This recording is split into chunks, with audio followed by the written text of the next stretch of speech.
The dust of 1,000 battlefields settles across 3 continents, and somewhere beneath the sands of Alexandria, a golden sarcophagus holds the remains of a man who died at 32, yet whose shadow stretches across 2,000 years of human history. Welcome, traveler, to the story of Alexander. How does a boy from a small mountain kingdom in northern Greece become the conqueror of the known world before his 4th decade of life? What drove him to march his army across deserts, over mountain ranges, and through lands no Greek had ever seen? And why, after his final breath in a Babylonian palace in 323 before Christ, did his generals tear apart everything he had built? These are the questions that have haunted historians, philosophers, and dreamers for millennia, and today we will answer them together. This is not a summary, this is not a glimpse. This is the complete journey through the rise and fall of the Macedonian Empire, from its origins in the rugged highlands where shepherds tended flocks beneath snow-capped peaks, to the moment when Alexander's body lay still in the heart of ancient Babylon. We will walk through the transformation of Macedon under Philip II, watching as revolutionary military tactics turned a marginal kingdom into a force that would humble all of Greece. We will stand in the philosophical gardens of Mieza, where Aristotle shaped the mind of a future conqueror. We will witness blood spilled at Aegae, where assassination changed the course of history. Together, we will cross the Hellespont into Asia, charge with the companion cavalry at Granicus, and watch the Persian king Darius flee from the battlefield at Issus. We will endure the brutal 7-month siege of Tyre, enter Egypt as liberators, and hear the oracle at Siwa proclaim Alexander the son of a god. The great battles await us. Gaugamela, where the Persian Empire shattered forever. The burning of Persepolis, where flames consumed centuries of Persian glory. The desperate pursuit of Darius through eastern lands.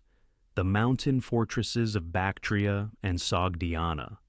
The war elephants of India at the Hydaspes River. And finally, the mutiny at the Hyphasis, where exhausted soldiers refused to march one step further toward the edge of the world. We will cross the nightmare of the Gedrosian desert, where thousands perished in the terrible return. We will enter Babylon one last time, and we will be there when fever claims the greatest conqueror history has ever known. But the story does not end with Alexander's death. We will follow the wars of the successors, watch his generals divide an empire among themselves, and trace the birth of the Hellenistic world that would shape civilization until Rome rose to dominance. This is a story of genius and ambition, of courage and cruelty, of a man who believed himself destined to unite all peoples under one rule. It is a story that changed everything. If you find yourself drawn to these complete journeys through the ancient world, please subscribe so you do not miss our next exploration. Each week, we bring you the full story of a lost civilization, told from beginning to end. Now, let us begin our journey in the mountain kingdom of Macedon, where a dynasty called the Argeads first dreamed of greatness. The mountains rise sharp and unforgiving from the northern Greek landscape, their peaks cloaked in mist and ancient forest. Here, where wolves still hunt through oak and pine, where rivers carve deep valleys into limestone bedrock, a kingdom takes shape in the shadows of Olympus. This is Macedon, a land that the polished city-states to the south regard with barely concealed contempt. To Athenians and Thebans, these highlanders are barely Greek at all, rough-tongued cattle herders and horse breeders who speak a dialect that sounds foreign to refined ears. Yet beneath this dismissive gaze, something stirs in the mountain kingdom. Around 700 years before the Common Era, a royal house emerges claiming descent from Argos, from Heracles himself. The Argeads establish their seat at Aegae, a settlement nestled in the foothills where the plains meet the highlands. Their tombs, cut deep into the earth, will one day yield treasures that rival anything found in the great cities of the south. Golden wreaths, silver vessels, painted frescoes of extraordinary sophistication. The early Argead kings rule a fractured realm. Macedon is not a unified state, but a patchwork of tribal territories, highland cantons where local lords hold real power. The king commands loyalty through personal bonds, through marriage alliances, through the distribution of land and plunder. His authority extends only as far as his sword arm and his ability to reward followers. Succession is never certain. Brothers murder brothers. Uncles eliminate nephews. The throne passes not by primogeniture, but by strength and cunning. For 3 centuries, Macedon exists on the periphery of Greek civilization. Its kings seek recognition from the great sanctuaries at Delphi and Olympia, desperate to prove their Hellenic credentials. Alexander I, who reigns during the Persian Wars, walks a dangerous line between submission to Xerxes and secret sympathy for the Greek cause. He earns the epithet Philhellene, friend of Greeks, yet his kingdom remains suspect, neither fully barbarian nor truly civilized in southern eyes. The land itself shapes its people. Macedonian nobles grow up in the saddle, hunting boar and lion across terrain that breeds hardy warriors. They drink their wine unmixed, a practice that horrifies Greeks accustomed to diluting their vintages. Their symposia are rougher affairs, their loyalties personal rather than civic. There are no citizen assemblies here, no democratic debates. Power flows from the king to his companions, the hetairoi, bound by oaths and shared cups of wine. Through the 5th century before the Common Era, Macedon endures invasion, civil war, and the constant threat of Illyrian raiders from the west and Thracian tribes from the east. Kings rise and fall with alarming regularity. The kingdom contracts and expands like a living thing, its borders never stable, its future never secure. Greek colonies along the coast, Pydna, Methone, Potidaea, control the timber and silver that should enrich Macedonian coffers. By the mid-4th century, the kingdom appears exhausted. King Perdiccas III falls in battle against the Illyrians, leaving 4,000 Macedonians dead on the field. The realm teeters on the edge of dissolution. Enemies press from every direction. The infant king cannot defend his inheritance. Into this chaos steps a young prince who has spent years as a hostage in Thebes, watching, learning, absorbing the military innovations that have made Theban armies supreme. His name is Philip. He is 23 years old, and he is about to transform this mountain backwater into the most formidable military power the ancient world has ever witnessed. Philip moves swiftly. Within months of assuming the regency for his infant nephew, he has seized the throne outright, eliminating rival claimants with calculated precision. The kingdom he inherits possesses brave warriors, but lacks discipline, organization, and the tactical sophistication that defines Greek warfare.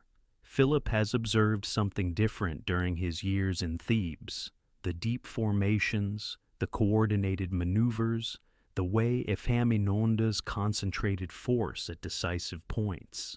He will take these lessons and transform them into something unprecedented. The training grounds outside Pella become laboratories of military innovation. Philip gathers his Highland warriors and begins reshaping them into a professional fighting force. The traditional hoplite spear measures roughly 8 feet in length. Philip's new weapon stretches to 18 feet, sometimes longer. the sarissa. This pike requires 2 hands to wield, eliminating the heavy bronze shield that Greek hoplites carry.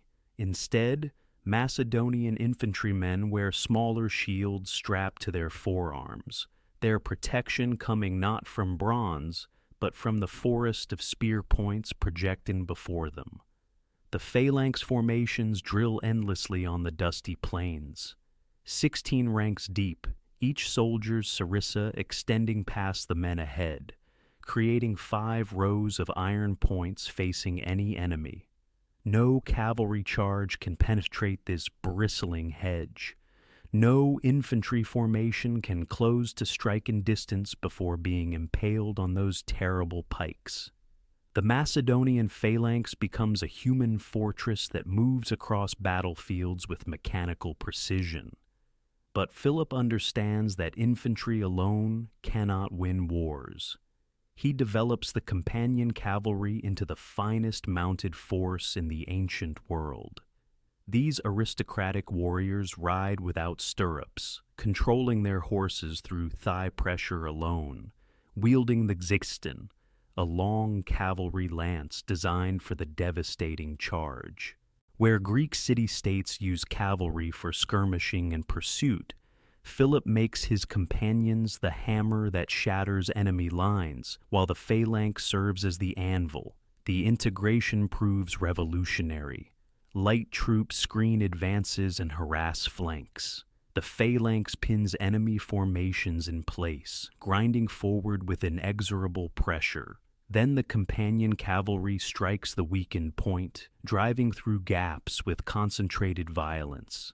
This combined arms approach anticipates military doctrine that will not be fully understood for another 2,000 years. Philip tests his new army against the Illyrians who killed his brother. The Macedonians march into the western highlands and deliver crushing defeat to the tribal confederation. 4 years after Perdiccas fell with 4,000 dead, Philip has avenged him and secured the kingdom's western frontier. The mountain tribes will trouble Macedon no more. Now, Philip turns his attention to the Greek cities controlling Macedonian access to the sea. Amphipolis falls in 357 before the Common Era, its silver mines suddenly filling Macedonian treasuries. Pydna and Potidaea follow. The timber wealth of Mount Pangaion flows into Philip's coffers, funding ever larger armies, ever more sophisticated siege equipment. The king proves as skilled in diplomacy as in warfare. He marries strategically. 7 wives from 7 different regions, each union securing an alliance or neutralizing a threat. Gold flows to Greek politicians willing to advocate Macedonian interests. Philip understands that battles are won before armies meet, through intelligence, bribery, and the careful cultivation of faction. By 346 before the Common Era, Philip has transformed Macedon from a failing kingdom into the dominant power of the northern Aegean. His professional army numbers over 30,000 trained soldiers. His treasury overflows with Thracian gold and Amphipolitan silver. His diplomatic network extends throughout the Greek world. The mountain backwater has become a military superpower, and Philip's ambitions are only beginning to unfold. The Greek city-states, consumed by their endless rivalries, have not yet recognized the predator rising in the north. The Greek city-states finally awaken to the threat, but their recognition comes too late. Athens and Thebes, ancient rivals who have spent generations bleeding each other in petty conflicts, now forge an unlikely alliance against the Macedonian menace. Their combined forces march north in the summer of 338 before the Common Era, determined to halt Philip's expansion before it swallows all of Hellas. The armies meet near the town of Chaeronea in Boeotia, where a broad plain opens between mountain ridges. The allied Greek force numbers perhaps 35,000 men, veterans of countless intercity wars, proud inheritors of the hoplite tradition that crushed Persian invaders at Marathon and Plataea. They believe their phalanxes invincible, their courage unmatched. They have not yet faced the Sarissa. Philip deploys his army with calculated precision. On the right wing, he commands personally, facing the Athenian contingent. On the left, he places his 18-year-old son Alexander at the head of the companion cavalry, opposite the legendary Sacred Band of Thebes. 300 elite warriors bound by oath and love, undefeated in battle for 40 years. The engagement begins at dawn. Philip's right wing advances, then deliberately withdraws in feigned retreat. The Athenians, sensing victory, break formation to pursue. A gap tears open in the Allied line. Alexander sees it instantly. The young prince launches his cavalry into that breach with devastating speed, wheeling to strike the sacred band from flank and rear simultaneously. The Theban elite fights to the last man. Not one warrior surrenders, not one flees. They die where they stand, their bodies later found arranged in ranks, still holding formation even in death. Philip, surveying the carnage afterward, reportedly weeps at their courage. A stone lion will mark their grave for millennia. The battle ends in catastrophic Greek defeat. Athens loses over 1,000 citizens killed and 2,000 captured. Thebes suffers even worse. The independent city-state system that has defined Greek civilization for centuries effectively dies on this field. Philip has achieved what Persian emperors with armies of hundreds of thousands could not accomplish. Yet, Philip proves magnanimous in victory, understanding that conquest requires consent. He returns Athenian prisoners without ransom, sends his son Alexander to escort their ashes home with honor. Thebes receives harsher treatment, garrisoned by Macedonian troops, but survives. Philip seeks not to destroy Greece, but to lead it. In 337 before the Common Era, delegates from across the Greek world gather at Corinth. Philip convenes them not as subjects, but as allies, establishing the League of Corinth with himself as hegemon, supreme military commander. The League's stated purpose burns with historical resonance: revenge against Persia for the invasions of 150 years past. Greek temples burned by Xerxes will be avenged. Greek honor will be restored. The arrangement proves politically brilliant. Greek cities retain nominal independence while accepting Macedonian leadership. They contribute troops and ships to the common cause while Philip provides strategic direction. The eternal Greek problem of disunity finds temporary solution through external ambition. Philip dispatches an advance force of 10,000 men across the Hellespont in 336 before the Common Era, securing beachheads in Persian-controlled Anatolia. The great campaign against the Achaemenid Empire, ruler of lands stretching from Egypt to India, stands ready to begin. Philip has spent 2 decades preparing this moment, building the army, securing the treasury, unifying Greece. But fate intervenes with brutal irony. At Aegae, the ancient Macedonian capital, Philip celebrates his daughter's wedding with elaborate games. As he enters the theater, his bodyguard Pausanias strikes him down with a dagger. The architect of Macedonian supremacy dies in his moment of triumph, his Persian ambitions unrealized. His son, Alexander, barely 20 years old, inherits an empire poised for conquest and enemies watching for any sign of weakness. The boy who will reshape the world arrives in the summer of 356 before the Common Era, born to Philip's 4th wife Olympias, a princess from Epirus who claims descent from Achilles himself. From his earliest days, Alexander inhabits a world saturated with heroic expectation. His mother whispers tales of divine ancestry, of Zeus visiting her chamber as a serpent, of omens marking her son for greatness beyond mortal measure. The Macedonian court at Pella becomes his first classroom. Stone corridors echo with the clash of weapons from training grounds where boys learn warfare before they learn letters. Alexander watches his father's generals return from campaigns, their armor dented, their stories filled with siegecraft and cavalry maneuvers. The palace walls display captured weapons, tribute from conquered peoples, maps of territories yet to fall beneath Macedonian spears. Physical training begins almost before memory. Macedonian princes must master horsemanship, and the young Alexander demonstrates extraordinary ability. When a magnificent black stallion named Bucephalus proves too wild for Philip's grooms, the 12-year-old prince notices the horse fears its own shadow. Turning Bucephalus toward the sun, Alexander mounts and rides the beast that no grown man could tame. Philip weeps with pride, declaring that Macedon itself cannot contain such a son. But Philip recognizes that conquest requires more than martial prowess. In 343 before the Common Era, he summons the greatest mind of the age to educate his heir.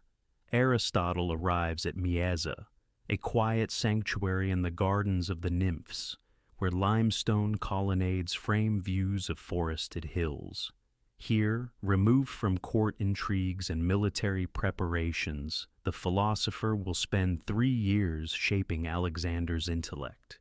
The curriculum encompasses everything the ancient world has learned. Aristotle teaches medicine, and Alexander will later tend wounded soldiers with his own hands. He teaches botany, and Alexander will send specimens from distant lands back to his former teacher. He teaches politics, ethics, and the art of rhetoric. Most significantly, he teaches Homer. The Iliad becomes Alexander's sacred text. Aristotle prepares a special annotated copy that Alexander will carry throughout his campaigns, sleeping with it beneath his pillow alongside a dagger. Achilles transforms from mythological hero into personal model. The young prince absorbs the warrior code. Glory through combat, honor through excellence, immortality through deeds that echo through ages. At Mieza, Alexander studies alongside companions who will become his generals. Hephaestion, Ptolemy, Nearchus, Cassander. These boys share lessons in philosophy and weapons training, forging bonds that will hold through desert marches and desperate battles. They debate the nature of kingship, the duties of rulers, the proper treatment of conquered peoples. Aristotle teaches that Greeks are naturally superior to barbarians, fit to rule over lesser peoples. Alexander listens, but his future actions will suggest different conclusions. The education extends beyond formal instruction. Alexander observes his father's diplomatic cunning, his ability to divide enemies through marriage alliances and strategic bribes. He watches Philip balance Macedonian nobles against each other, rewarding loyalty while crushing dissent. The court teaches lessons no philosopher can provide. The exercise of power requires both brilliance and ruthlessness. By 340 before the Common Era, the formal tutoring ends. Alexander returns to Pella as regent while Philip campaigns in Thrace.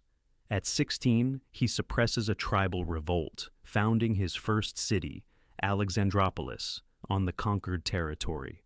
The pattern that will define his life emerges: swift action, personal courage, the transformation of victory into permanent monuments. The relationship with Philip grows complicated. Father and son share ambition, but compete for glory. When Philip takes a new Macedonian wife, threatening Alexander's succession, the prince and his mother flee to Epirus. Reconciliation comes, but trust fractures. Alexander watches, waits, and prepares. The education of the conqueror nears completion. Philosophy, warfare, politics, and mythology have merged into a singular vision of world-transforming destiny. On the summer of 336 before the Common Era brings celebration to the ancient capital of Asia. Philip has achieved what no Macedonian king before him dared imagine: the unification of Greece under a single hegemony, with the great campaign against Persia finally within reach. The occasion demands spectacle worthy of such triumph. His daughter Cleopatra will marry her uncle, Alexander of Epirus, binding the royal houses of Macedon and the Western Greeks in alliance. The festivities will announce to the world that Philip stands ready to humble the Persian king himself. The theater at Aige fills before dawn. Carved into the hillside below the royal palace, its stone seats accommodate thousands of guests from across the Greek world. Ambassadors from Athens and Thebes, from Sparta and the islands, from the cities of Asia Minor, already dreaming of liberation from Persian rule, all gather to witness Macedonian power at its zenith. Statues of the 12 Olympian gods process into the orchestra, carried by attendants in ceremonial dress. A 13th statue follows. Philip himself, rendered in gold and ivory, placed among the immortals as though claiming divine kinship. The king enters the theater at mid-morning, dressed in white robes, deliberately unarmed to demonstrate his confidence among his subjects. His bodyguards hang back at his command.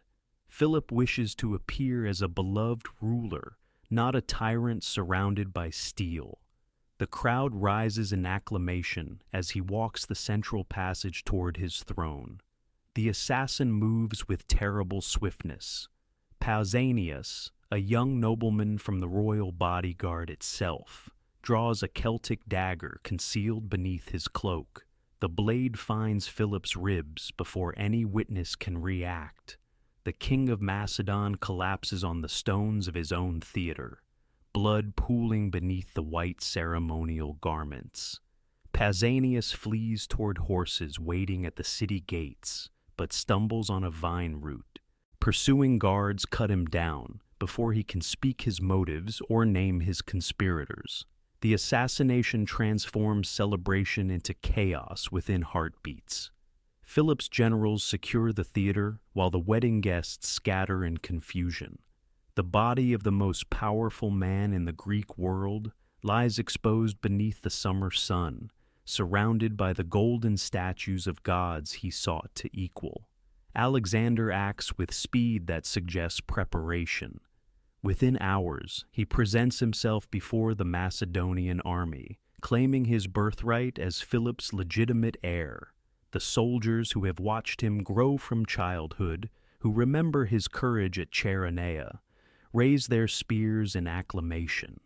The succession appears seamless, but beneath the surface, blood debts accumulate. The purges begin immediately. Potential rivals to the throne die in rapid succession, some executed publicly, others found dead in their chambers. Amyntas, the cousin whose throne Philip had originally usurped, perishes.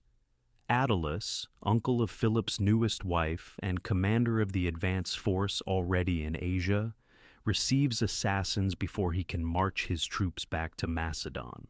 The infant son of Philip's last marriage vanishes into history, his fate unrecorded but easily imagined.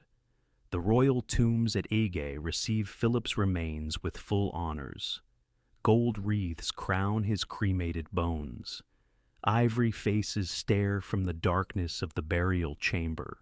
The weapons and armor of the conqueror rest beside vessels of precious metal, offerings for a journey to whatever afterlife awaits kings who reshape worlds. Above ground, his son consolidates power with methodical ruthlessness. Questions surrounding the assassination will echo through centuries.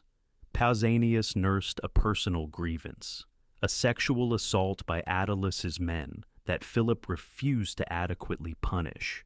Yet the convenient positioning of escape horses, the immediate elimination of the assassin before interrogation, the swift removal of all who might challenge Alexander's claim, these details suggest deeper conspiracy.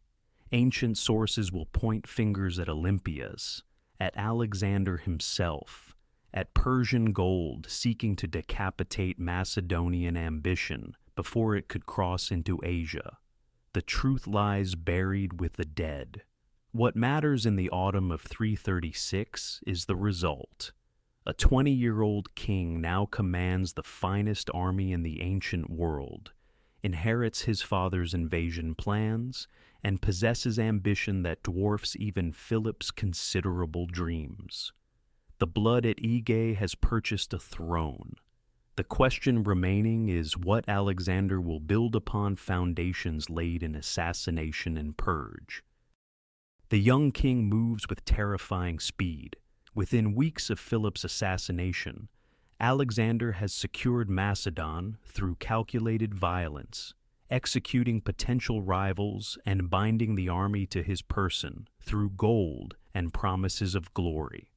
But securing the northern kingdom means nothing if Greece itself slips from Macedonian control. The League of Corinth, that carefully constructed instrument of Philip's hegemony, trembles at news of the king's death. In Athens, the orator Demosthenes openly celebrates, mocking Alexander as a boy unfit to rule. Thebes stirs with dangerous ambition, its citizens remembering their city's ancient glory before Chaerenea's humiliation. Throughout the Greek world, whispers spread that Macedonian dominance has died with Philip, that the moment for liberation has arrived. Alexander answers with a campaign that demonstrates his father's lessons have been thoroughly absorbed.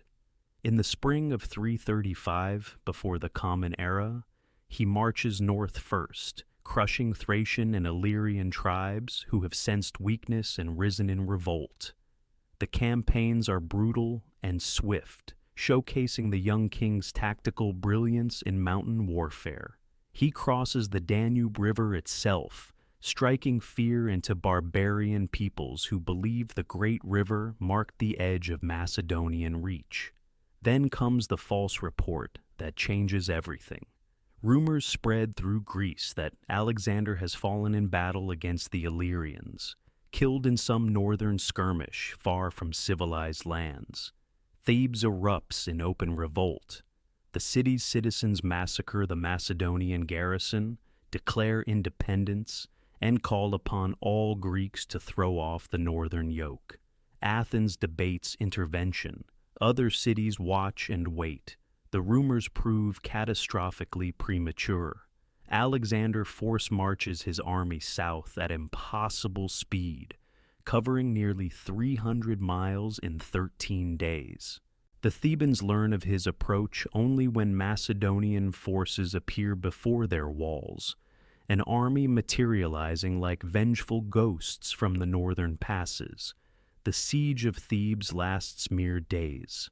Alexander offers terms initially, demanding only the surrender of the revolt's leaders. The Thebans refuse, their confidence bolstered by ancient walls and warrior tradition stretching back to the legendary sacred band. They do not understand that Alexander seeks not merely submission, but an example that will echo through Greek memory for generations. The assault comes with overwhelming force. Macedonian phalanxes breach the walls while Theban defenders fight with desperate courage in the narrow streets. The battle becomes a slaughter as resistance collapses. Alexander's orders transform military victory into calculated horror. Thebes burns. The city that produced Pindar and Epaminondas, that once dominated Greece through the brilliance of its generals, ceases to exist as a political entity. 6,000 Thebans die in the fighting and subsequent massacre. 30,000 survivors face enslavement, marched away in chains to be sold across the Mediterranean world. Only temples and the house of the poet Pindar receive protection, a gesture of cultural respect amid systematic destruction. The physical devastation proves total. Walls that withstood generations of warfare fall to Macedonian engineers. Public buildings become rubble. Private homes vanish into ash and memory. Where a great city stood, only ruins and silence remain. The message resonates exactly as intended. Athens immediately abandons any thought of resistance, sending embassies begging forgiveness for Demosthenes' provocations. Other Greek cities compete to demonstrate loyalty.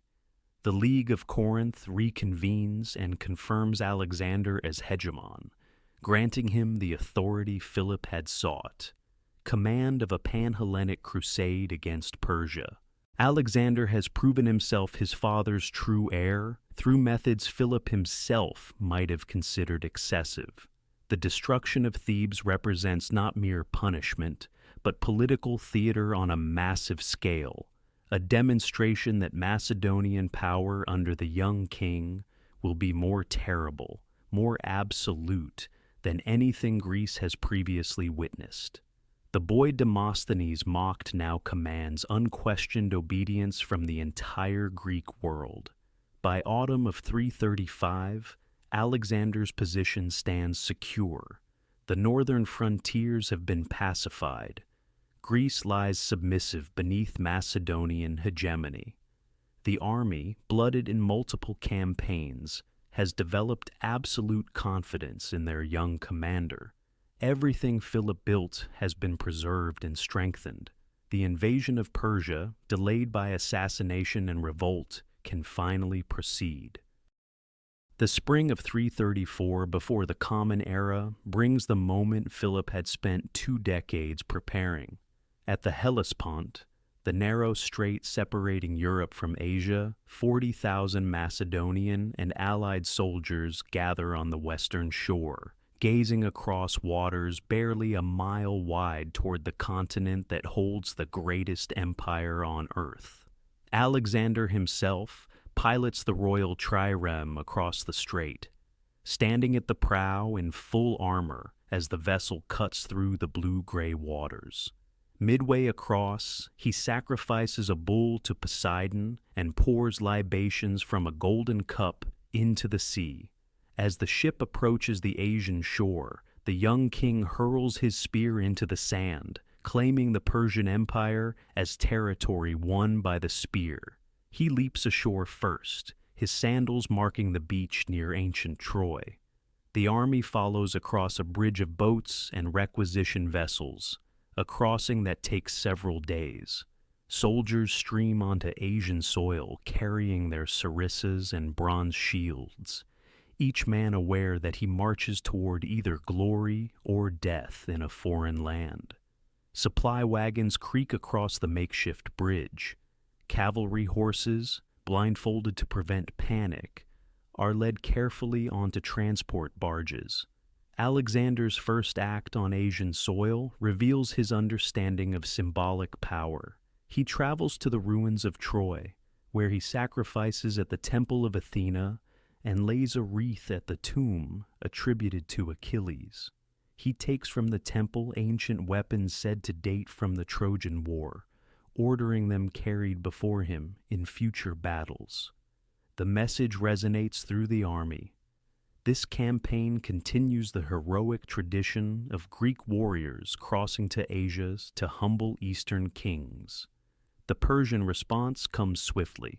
Memnon of Rhodes, a Greek mercenary commander serving Darius III, urges a scorched earth strategy that would deny Alexander supplies and draw him deeper into hostile territory.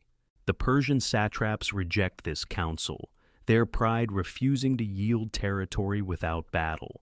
They gather their forces at the Granicus River, positioning cavalry and Greek mercenary infantry along the eastern bank. The Granicus presents a formidable obstacle. Its banks rise steeply from the water, muddy and treacherous. The Persian cavalry lines the far shore, their horses stamping in the shallows, their riders armed with javelins and curved swords. Behind them stand thousands of Greek mercenaries serving Persian gold, men who know Macedonian tactics intimately and have no illusions about the fate awaiting them if captured. Alexander's generals counsel caution.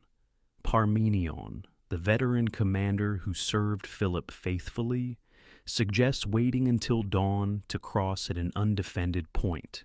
The young king dismisses this advice. He orders an immediate assault across the river, leading the companion cavalry himself against the strongest point of the Persian line. The charge into the Granicus becomes a scene of controlled chaos. Horses plunge into chest-deep water, struggling against the current while Persian javelins rain down. Macedonian cavalry scramble up the muddy eastern bank, their mounts slipping on the treacherous slope. Alexander's white-plumed helmet marks him as the obvious target, and Persian nobles converge on the young king. In the swirling melee atop the riverbank, Alexander comes within moments of death. A Persian commander's sword shatters his helmet. Another noble raises his blade for a killing stroke before Clitus, one of Alexander's companions, severs the Persian's arm. The king fights on, his cloak torn, his armor dented, blood streaming some minor wounds. The Macedonian phalanx crosses behind the cavalry, their sarissas forming an impenetrable wall of iron points. The Persian cavalry, unable to break the Macedonian formation, begins to waver. Then they break entirely, streaming away from the battlefield in disorder. The Greek mercenaries, abandoned by their Persian employers, form a defensive square and request terms. Alexander refuses. These Greeks who sold their swords to barbarians against their own people deserve no mercy. The phalanx advances, and the slaughter begins. Of the several thousand Greek mercenaries, only a fraction survive to be sent in chains to Macedon for forced labor. The message echoes across the Persian Empire. There will be no accommodation for those who oppose the invasion. The Granicus opens all of western Anatolia to Macedonian conquest. City after city surrenders or falls. Alexander presents himself not as a conqueror, but as a liberator, freeing Greek cities from Persian tyranny. The reality proves more complex, but the propaganda serves its purpose. Asia Minor begins its transformation from Persian province to Macedonian territory, the first great prize in a campaign that will not end until it reaches the edges of the known world. The conquest of Anatolia unfolds through the autumn and winter following Granicus, a methodical absorption of territories that have known Persian rule for 2 centuries. Alexander's army moves southward along the Aegean coast, accepting surrenders and installing new governments in cities that welcome liberation from the great king's satraps. Ephesus opens its gates without resistance. Miletus requires a brief siege before capitulating. Halicarnassus, the great fortified city of Caria, proves more stubborn, its Persian garrison and Greek mercenary defenders holding out through weeks of brutal urban combat before the walls finally crumble. The winter of 334 to 333 before the Common Era finds the Macedonian army pushing inland through the rugged terrain of Lycia and Pamphylia. Mountain passes choked with snow slow the advance. Supply lines stretch thin across hostile geography. Yet Alexander presses forward, driven by strategic necessity and something deeper, an almost mystical certainty that destiny awaits him in the heart of Asia. Spring brings the army to Gordium, the ancient capital of Phrygia, where a legend has waited for centuries. In the Acropolis stands an ox cart, its yoke bound to a pole by a knot of cornel bark so intricate that no beginning or end can be found in its twisted mass. Local tradition holds that whoever unties this knot will rule all of Asia. Previous visitors have tried and failed, their fingers unable to trace the impossible complexity of the binding. The Phrygian landscape stretches around the ancient city in rolling highlands of golden grass and scattered oak groves. Gordium itself bears the marks of its storied past, the seat of legendary King Midas, whose touch turned all to gold. The wagon stands in the temple precinct, weathered by generations of exposure, its famous knot darkened by the oils of countless hands that have attempted what none could achieve. Alexander approaches the challenge with characteristic directness. The accounts vary in their details, some claiming he simply draws his sword and severs the knot with a single stroke, others suggesting he removes the pin holding the yoke to the pole, causing the knot to fall apart. The method matters less than the meaning. Whether through violence or insight, the young king demonstrates that problems which paralyze others through their apparent complexity yield to decisive action. The prophecy, he declares, has been fulfilled. The army rests at Gordium through the spring months, reinforcements arriving from Macedon to replace casualties and expand the force for the campaigns ahead. Intelligence reports filter in from the east, painting a picture of Persian preparations on a massive scale. Darius III has recognized that this invasion differs from previous Greek incursions. The great king himself gathers an army in Mesopotamia, determined to crush the Macedonian threat personally. The summer march resumes eastward through the Anatolian plateau, crossing the salt flats and mountain ranges that guard the approaches to Syria. At the Cilician Gates, a narrow pass through the Taurus Mountains, Alexander leads a lightning advance that catches the Persian garrison unprepared. The defenders flee rather than face the Macedonian vanguard, opening the route to the wealthy coastal plain of Cilicia. Tarsus falls quickly, its Persian governor abandoning the city rather than face siege.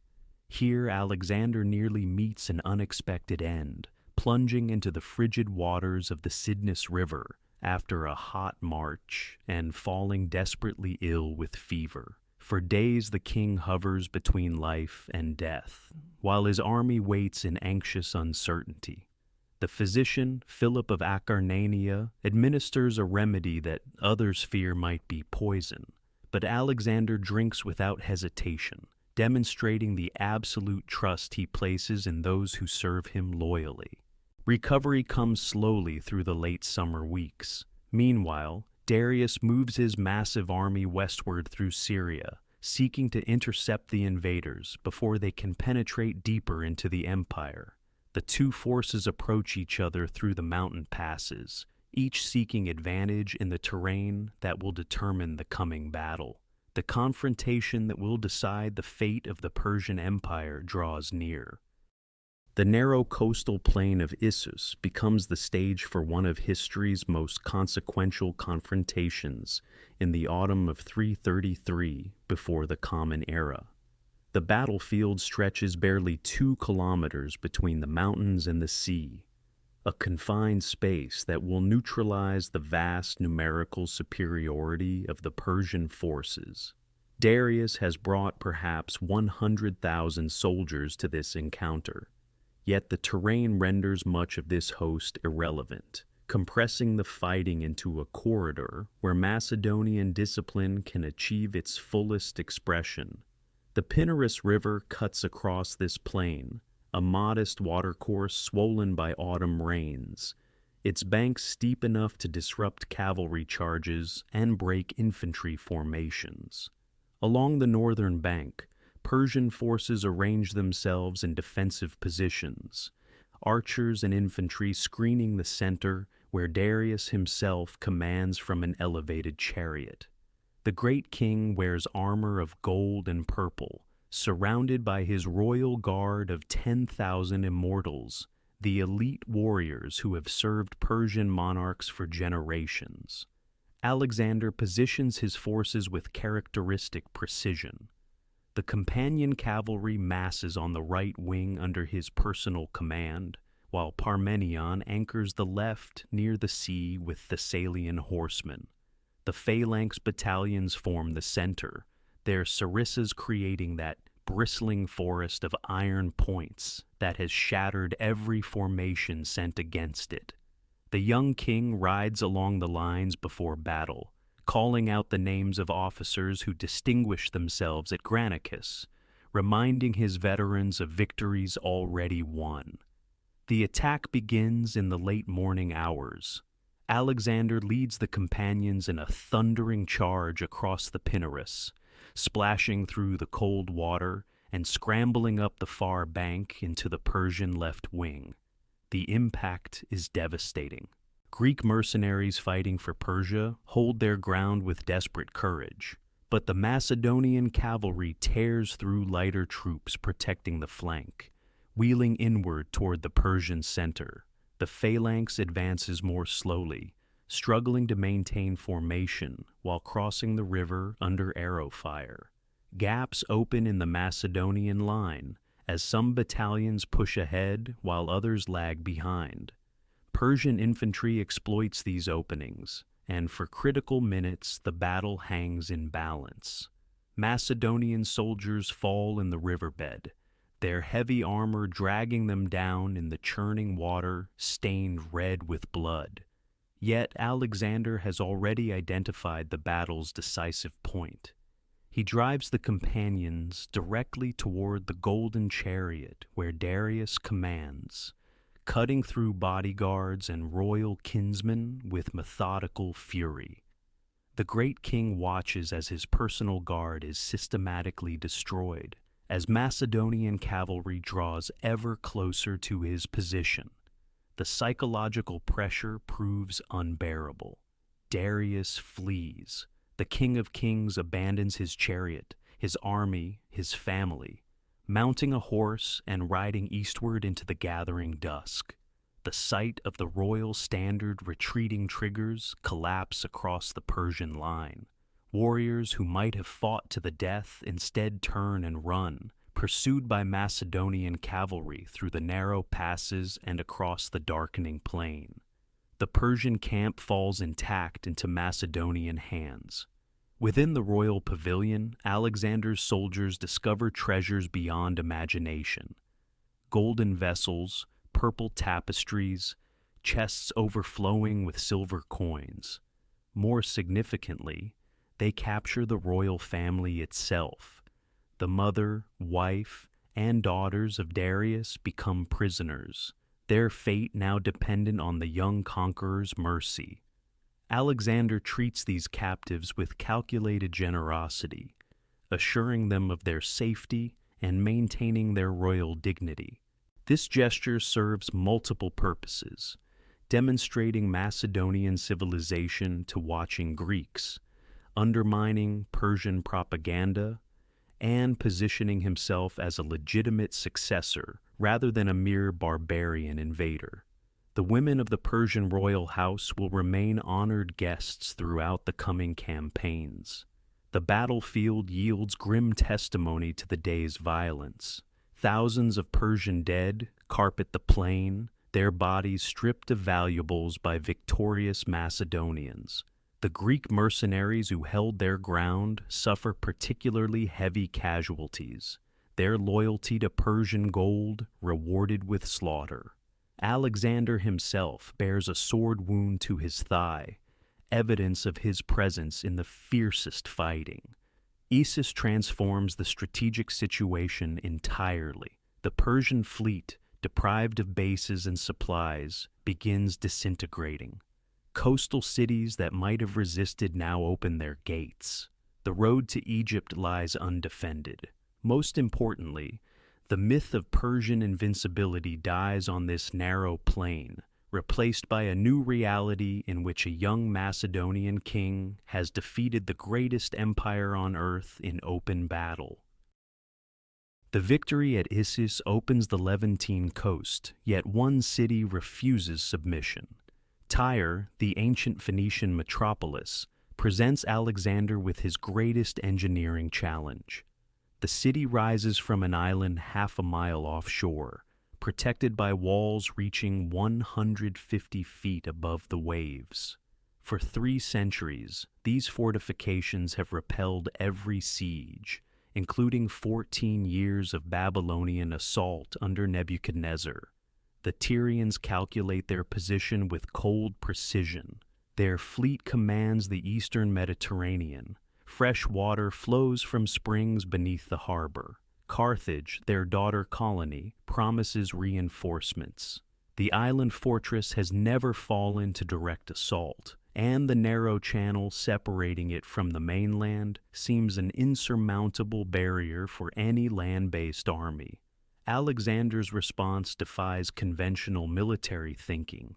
If his army cannot reach Tyre by sea, he will bring the land to Tyre.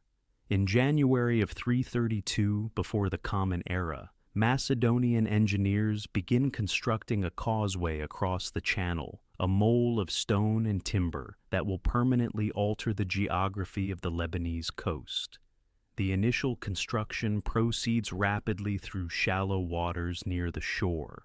Workers demolish the old mainland city, abandoned since Nebuchadnezzar's siege, using its stones as foundation material.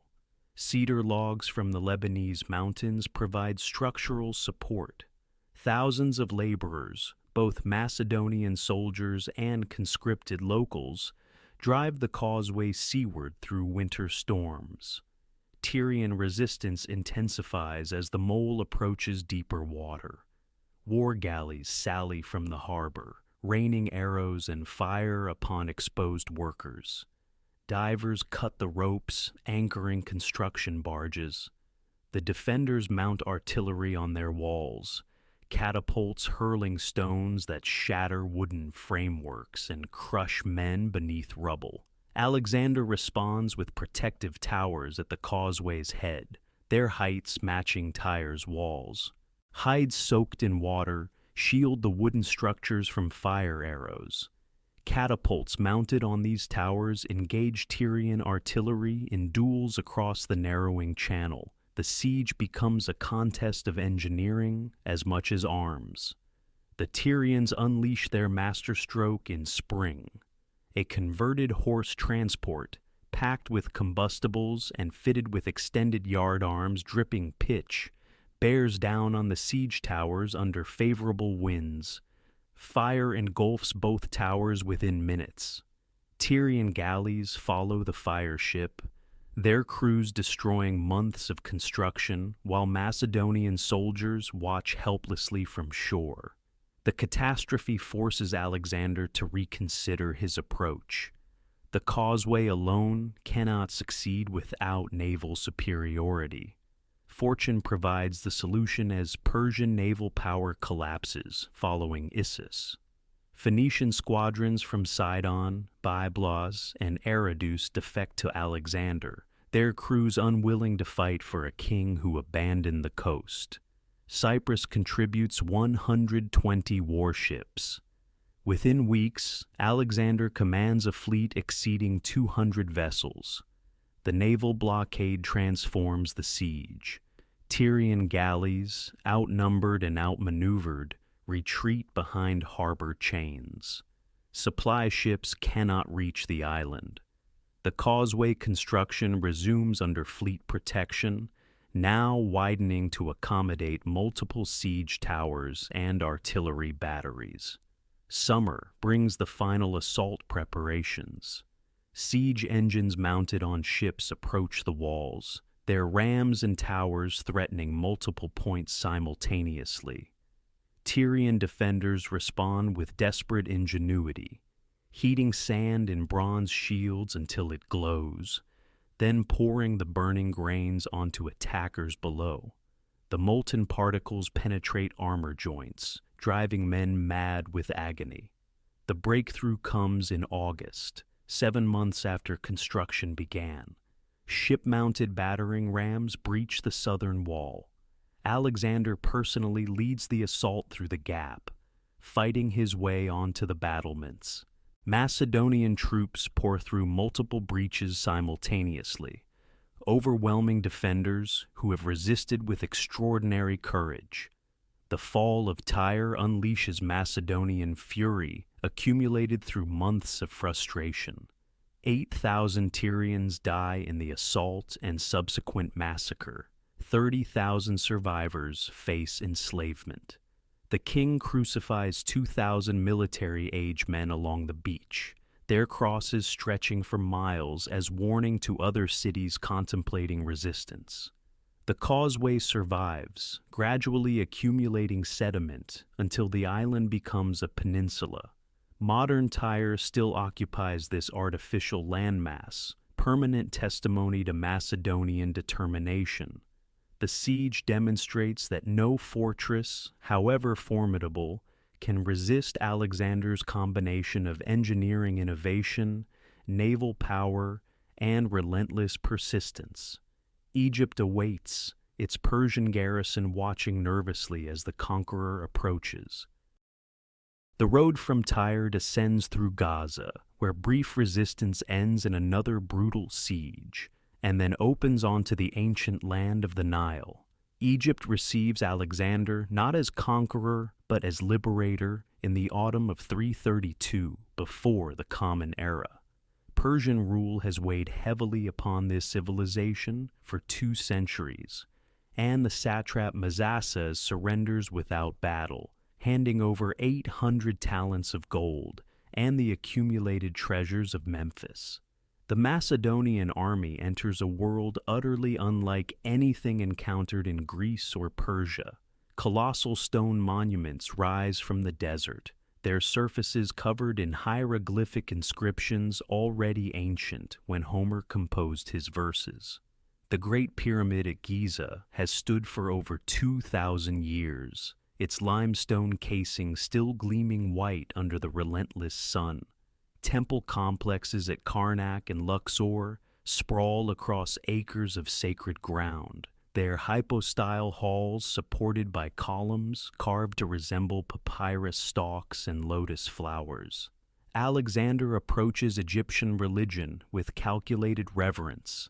At Memphis, the traditional capital, he performs sacrifices to Apis, the sacred bull whose cult the Persians had repeatedly violated. Egyptian priests recognize political opportunity in this foreign king who honors their gods rather than slaughtering their sacred animals. The ancient rituals of coronation unfold in temples older than Macedonian memory, and Alexander receives the double crown of Upper and Lower Egypt, becoming pharaoh in the eyes of millions. Yet the most significant journey lies westward, across the Libyan desert to the Oracle of Amun at Siwa. This remote oasis sanctuary has drawn pilgrims for centuries, its pronouncements carrying weight throughout the Mediterranean world. The march covers 300 miles through waterless wasteland, a journey that nearly destroys the expedition when sandstorms obscure all landmarks and water supplies run dangerously low. The priests of Siwa greet Alexander with words that will echo through history. What exactly transpires within the sanctuary remains deliberately mysterious, but Alexander emerges transformed. He later writes to his mother Olympias that he has learned secrets he will share only with her upon his return, a homecoming that will never occur. Ancient sources agree on one detail. The oracle addresses Alexander as son of Zeus Amun, divine offspring rather than mortal man. This proclamation carries different meanings for different audiences. Greeks understand Zeus Amun as a syncretic deity, merging their sky father with Egypt's supreme god. Egyptians recognize traditional pharaonic theology, where every legitimate king rules as son of Amun-Ra. Alexander himself seems to embrace genuine belief in his divine parentage, a conviction that will increasingly shape his behavior and expectations. The return journey brings Alexander to the Mediterranean coast near the western mouth of the Nile. Here, where a small Egyptian fishing village called Rakotis occupies a limestone ridge between the sea and Lake Mareotis, the king envisions something unprecedented. He personally marks out the boundaries of a new city, using barley flour when chalk runs short, tracing streets and harbors and temple precincts across the sandy terrain. Alexandria will become the greatest city of the ancient world, though Alexander himself will never see its completion. The site offers natural advantages: a protected harbor, fresh water from the Nile via canals, and position at the crossroads of 3 continents. Greek architects design a grid plan of unprecedented scale, with broad avenues intersecting at right angles and a central boulevard stretching over 5 kilometers. The city rises rapidly after Alexander's departure, drawing settlers from across the Mediterranean.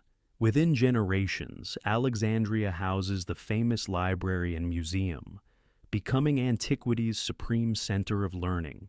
Scholars calculate the Earth's circumference, dissect human bodies to understand anatomy, and preserve texts that would otherwise vanish forever. The lighthouse at Pharos, one of the 7 wonders, guides ships into the harbor for centuries. Egypt provides more than symbolic legitimacy and urban foundations. The kingdom's agricultural wealth, produced by the Nile's annual floods, will finance Alexander's remaining campaigns. Grain shipments flow northward to feed armies marching ever eastward. The treasury at Memphis yields resources accumulated over millennia of pharaonic rule. By spring of 331, Alexander turns back toward Asia. Darius has used the months of Egyptian interlude to assemble the largest army the Persian Empire can muster, drawing contingents from every satrap still loyal to the throne. The decisive confrontation approaches, and Alexander marches to meet it, carrying new titles and new certainties about his cosmic destiny. The plain of Gaugamela stretches flat and featureless beneath the October sky of 331 before the Common Era, a killing ground deliberately chosen by Darius III. Persian engineers have spent weeks preparing this terrain, leveling every obstacle, clearing stones that might impede the scythed chariots meant to shatter Macedonian formations. Near the village of Tel Gomel, roughly 70 miles from the ancient city of Arbela, the great king stakes everything on a single battle. The Persian host assembled here represents the empire's final gamble. Estimates vary wildly in ancient sources, but the force certainly numbers in the hundreds of thousands, drawn from satrapies spanning Bactria to Babylon. War elephants from India stand in the center. Scythe chariots, their wheel hubs fitted with curved blades designed to cut men apart at knee height, wait in long rows. Cavalry contingents from every corner of the empire mass on both flanks, their numbers dwarfing anything Alexander has faced. Against this multitude, Alexander brings perhaps 47,000 men. The disparity appears overwhelming, yet the Macedonian king has studied his enemy. He knows Persian strength lies in numbers and cavalry, while Macedonian advantage rests in discipline, tactical flexibility, and the terrifying striking power of the companion cavalry. The night before battle, Alexander sleeps so soundly that his generals must wake him at dawn. Whether genuine confidence or calculated performance, this composure steadies nervous troops facing impossible odds. The army deploys in its familiar formation, the phalanx center bristling with sarissas, cavalry massed on both wings. Darius opens with his chariots, sending them thundering toward Macedonian lines. The response demonstrates Alexander's tactical preparation. Light infantry simply part before the charging vehicles. opening lanes that allow chariots to pass harmlessly through. Javelin throwers target horses and drivers. The weapon meant to devastate the phalanx achieves nothing. The battle's decisive moment comes on the Macedonian right. Alexander leads his companions in an oblique advance, drawing Persian cavalry away from the center while creating a gap in enemy lines. When that opening appears, he wheels his cavalry and drives directly toward the Persian command position. The wedge formation cuts through opposition like a blade through cloth. Darius, watching Macedonian cavalry approaching his position with terrifying speed, faces the same choice he confronted at Issus. Again, he chooses flight, his chariot racing eastward before Alexander can reach him. The great king's departure triggers collapse across the Persian line. Units that might have fought to the death lose heart when they see their sovereign fleeing. The Macedonian left wing, commanded by Parmenion, faces desperate fighting as Persian cavalry nearly breaks through. Urgent messages reach Alexander requesting support, forcing him to abandon his pursuit of Darius. This decision allows the Persian king to escape, but prevents potential disaster on the opposite flank. The rout continues through the afternoon and into darkness. Persian casualties mount catastrophically as organized retreat becomes panicked flight. The road to Arbela fills with abandoned equipment, discarded weapons, fleeing soldiers cut down by pursuing cavalry. The treasury at Arbela falls intact, yielding wealth beyond imagination. Gaugamela ends the Achaemenid Empire as a functioning state. Darius survives, fleeing eastward with diminishing followers, but he no longer commands an empire. The great satrapies begin calculating accommodation with the new power. Babylon opens its gates without resistance. Susa surrenders its legendary treasury. The road to Persepolis lies open. Alexander enters Babylon in triumph, the ancient city welcoming him as liberator from Persian rule. Priests of Marduk perform rituals recognizing his sovereignty. The conqueror reciprocates by ordering restoration of temples Xerxes had damaged. This pattern of cultural accommodation, respecting local traditions while asserting Macedonian supremacy, becomes imperial policy. The wealth captured staggers comprehension. Gold and silver accumulated over 2 centuries of Persian rule flows into Macedonian hands. Alexander distributes bonuses to his troops, rewards loyal commanders, and finances the continuing campaign. The economic foundations of the Hellenistic world take shape in these captured treasuries. Yet the victory remains incomplete while Darius lives. The fugitive king represents legitimacy, a rallying point for resistance.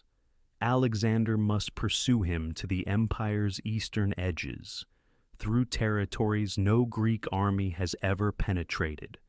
The conquest continues, but Gaugamela has decided its outcome. The Persian Empire has fallen. The road from Gaugamela leads south through landscapes that shift from battlefield dust to the verdant abundance of Mesopotamia. Within weeks of his decisive victory, Alexander approaches the most ancient of cities, and Babylon opens its gates without resistance. The Ishtar Gate rises before the advancing army, its glazed blue bricks depicting sacred bulls and dragons in processional splendor. Priests of Marduk emerge bearing gifts and prophecies, welcoming the conqueror as liberator from Persian rule. The city that has endured for millennia, that witnessed empires rise and crumble, now greets its newest master with flowers strewn along the processional way. Alexander enters through streets lined with cheering crowds, his chariot passing beneath the towering ziggurat of Itamananki, the legendary tower that inspired biblical stories. The Hanging Gardens, if they exist at all, present terraced greenery against the flat Mesopotamian plain. Babylon's wealth exceeds even exaggerated reports. Its treasuries containing silver and gold accumulated across centuries of commerce and tribute. The conqueror remains here for over a month, resting his army while absorbing the administrative apparatus of empire. He sacrifices to Marduk according to Babylonian rites, orders the restoration of temples damaged under Persian neglect, and confirms local officials in their positions. This pattern of religious accommodation proves politically astute, winning loyalty through respect rather than compulsion. From Babylon, the army marches east towards Susa, the administrative heart of Persian governance. The winter journey crosses the Tigris and traverses the foothills of the Zagros Mountains. Susa surrenders without siege, its satrap delivering the city and its legendary treasures intact. The royal treasury at Susa contains wealth beyond calculation. 40,000 talents of gold and silver bullion fill storerooms, alongside precious objects accumulated across 2 centuries of Persian dominion. Here rest the bronze statues of the Tyrannicides, stolen from Athens during the Persian sack of 480 before the Common Era, which Alexander returns to their homeland in a gesture of cultural restoration. The army rests and reorganizes while Alexander dispatches the captured wealth westward, financing garrisons, rewarding veterans, and funding the continuing campaign. The economic transformation of the Greek world begins in these captured treasuries, as Persian gold flows into Mediterranean commerce. Spring of 330, before the Common Era, brings the march toward Persepolis, the ceremonial capital of the Achaemenid dynasty. The Persian Gates, a narrow mountain pass, presents the first serious resistance since Gaugamela. The satrap Ariobarzanes holds this natural fortress with 40,000 defenders, blocking the direct route. Alexander divides his forces, leading a flanking column through treacherous mountain paths, while his main army demonstrates against the pass. The night march through snow and darkness recalls Hannibal's later Alpine crossing. At dawn, the Macedonians descend upon the Persian rear, while the frontal assault breaks through. The defenders scatter, and the road to Persepolis lies open. The ceremonial capital presents a spectacle of imperial magnificence. The Apadana, the great audience hall, rises on its massive stone platform, its columns supporting cedar beams from Lebanon. Reliefs depicting tribute-bearing nations line the staircases, a frozen procession of the empire's subject peoples. The treasury here surpasses even Susa, containing 120,000 talents of precious metal. For 4 months, Alexander occupies Persepolis, while his army enjoys the accumulated luxuries of Persian royalty. Then, in a single night of fire, the palace complex burns. Whether deliberate policy, drunken accident, or calculated revenge for the Persian burning of Athens, the flames consume the heart of Achaemenid power. The fire spreads through cedar-roofed halls, destroying centuries of accumulated records and treasures. Columns crack in the heat, roofs collapse, and the magnificent reliefs blacken with soot. By morning, smoke rises from ruins that will never be rebuilt. The symbolic destruction announces that Persian imperial power has ended forever. The ashes of Persepolis still drift on spring winds when Alexander turns his attention eastward toward the fleeing figure of Darius III. The great king has escaped Gaugamela with his life but little else, retreating through the Zagros passes into the vast Iranian plateau, where loyal satraps might yet rally forces for resistance.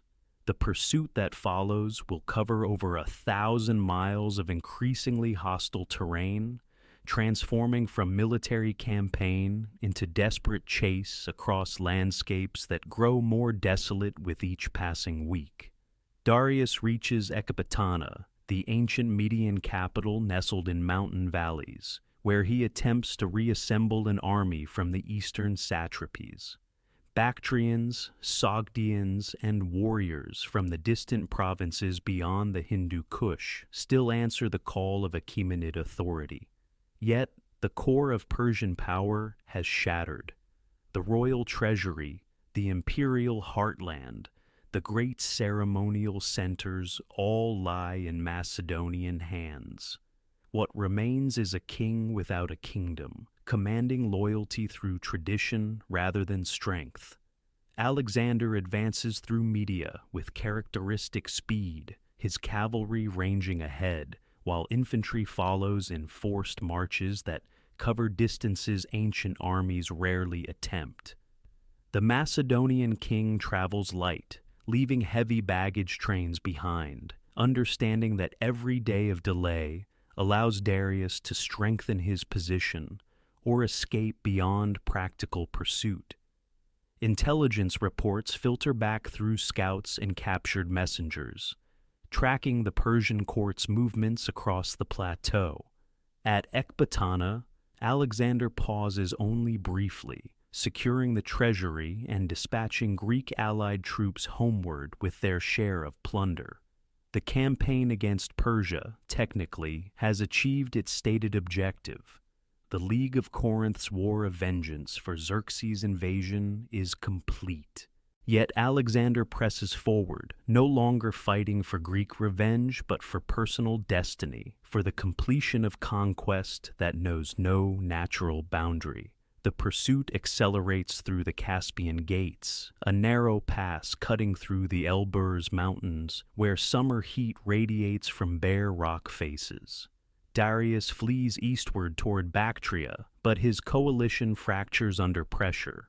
Bessus, satrap of Bactria, and Barsaentes of Arachosia grow impatient with a king who has lost 3 major battles and abandoned his empire's richest provinces. Ancient Persian nobility begins calculating whether their futures lie with a defeated monarch or with accommodation to the new reality. The conspiracy crystallizes somewhere on the road to Bactria. Bessus and his fellow conspirators seize Darius, binding the great king in golden chains with bitter irony. They intend to use him as bargaining leverage with Alexander, or perhaps to eliminate him and claim succession for themselves. The Achaemenid dynasty, which has ruled for over 2 centuries since Cyrus the Great carved the empire from Median dominion, approaches its final hours in a wagon, rattling across dusty Iranian plains. Alexander receives word of the coup and drives his cavalry forward in a night march of legendary intensity. 60 miles pass beneath hooves as Macedonian riders push their mounts to exhaustion, desperate to reach Darius before the conspirators can execute their prisoner or escape beyond pursuit. The landscape blurs into featureless brown terrain, broken only by occasional villages and the endless ribbon of road stretching toward the horizon. Dawn breaks over a scene of abandonment. The conspirators, learning of Alexander's approach, have stabbed Darius and fled eastward, leaving the great king dying in his wagon. A Macedonian soldier discovers the body, still warm, surrounded by the trappings of royalty that now mean nothing. The last Achaemenid emperor dies not in battle but murdered by his own nobles, ending a dynasty that once commanded territories from Egypt to India.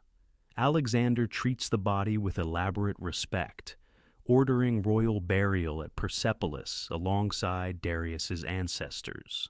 The gesture serves multiple purposes, legitimizing Alexander as rightful successor rather than foreign conqueror, while condemning Bessus as regicide deserving punishment. the pursuit transforms from chase into justice, from conquest into restoration of proper order. Bessus has proclaimed himself Artaxerxes V, claiming the throne he helped destroy, and Alexander will spend years hunting him through the mountains of Central Asia. The death of Darius marks a profound transition. Alexander no longer fights against Persia, but claims to rule it, adopting Persian court ceremonial, appointing Persian nobles to administrative positions, wearing elements of Median dress that scandalize his Macedonian companions. The conqueror becomes king of kings, inheritor of Cyrus's legacy, master of an empire that stretches from the Aegean to the Hindu Kush, and demands governance rather than mere military occupation. The mountains rise like walls at the edge of the known world, their peaks vanishing into clouds that ancient Greeks believed marked the boundaries of existence itself. Beyond the Iranian plateau, beyond the familiar territories of Persian administration, lies a landscape that will test Alexander's army as no battlefield ever has. Bactria and Sogdiana stretch across what later ages will call Central Asia, a realm of soaring ranges, windswept steppes, and fortress cities perched on seemingly impossible heights. The pursuit of Bessus draws the Macedonian army into this unforgiving terrain during the summer of 330 before the Common Era. The self-proclaimed Artaxerxes V has retreated beyond the Hindu Kush, that massive barrier separating the familiar Persian world from the mysteries of Inner Asia. Alexander follows with characteristic determination, leading his forces through mountain passes where snow lingers even in summer months, where the air grows thin enough to make breathing laborious, where pack animals collapse from exhaustion and altitude. The crossing proves brutal. Soldiers accustomed to Mediterranean climates suffer in the bitter cold of high elevations.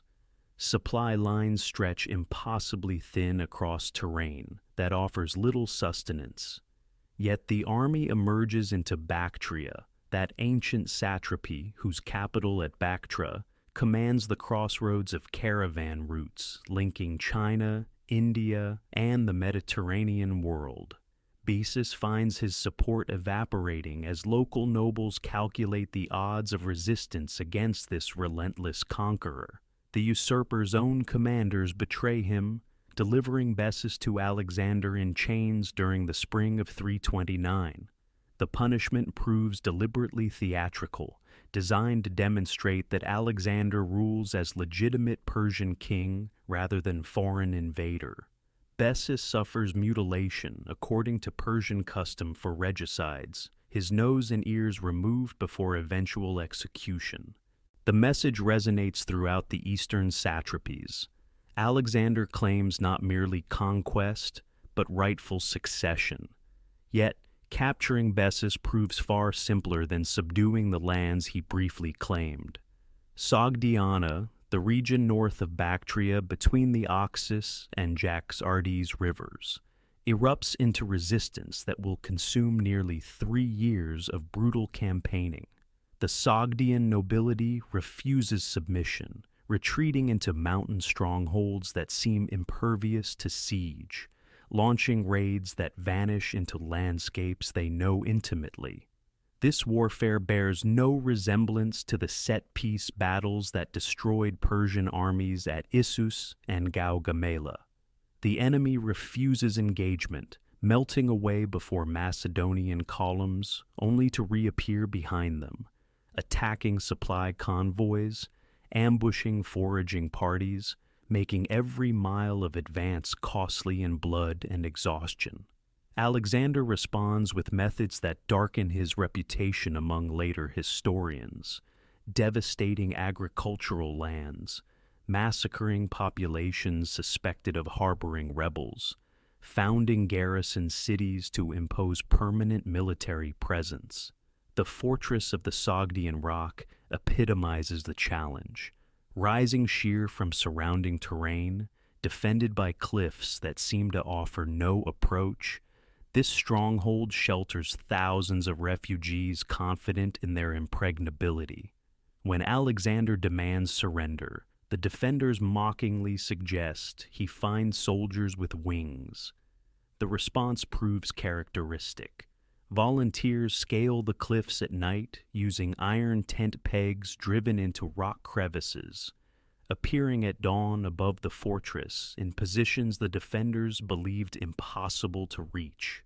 The psychological impact proves decisive. Surrender follows swiftly. And among the captives, Alexander discovers Roxana, daughter of the Bactrian noble Oxyartes. Marriage to this local princess represents calculated policy as much as personal attraction, binding the Macedonian conqueror to Central Asian aristocracy through bonds that transcend mere military occupation. By 328, the eastern frontier achieves precarious stability. Garrison cities dot the landscape, their Greek and Macedonian settlers intermarrying with local populations, creating communities that will preserve Hellenic culture for centuries after Alexander's death. The army that emerges from these campaigns has transformed, incorporating Central Asian cavalry whose mounted archery techniques complement Macedonian heavy infantry. The empire now stretches from the Adriatic to the Jaxartes, from Egypt to the mountain walls of Inner Asia, awaiting only the conquest of India to reach the Eastern Ocean that Greek geography imagines as the world's edge.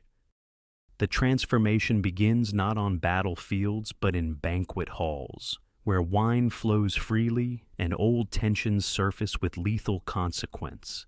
The year 328 before the Common Era marks a turning point in Alexander's reign, a moment when the conqueror who united Greek and Macedonian forces against Persia begins demanding that his own companions embrace the customs of the empire he has conquered.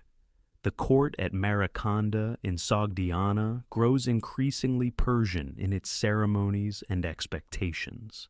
Alexander appears in robes that blend Macedonian military dress with Persian royal garments, the purple and white of Achaemenid kingship merging with the rough wool of Highland warriors. Eunuchs attend the royal presence. Persian nobles prostrate themselves in the ancient ritual of proskynesis, their foreheads touching marble floors in gestures that Greeks reserve exclusively for gods.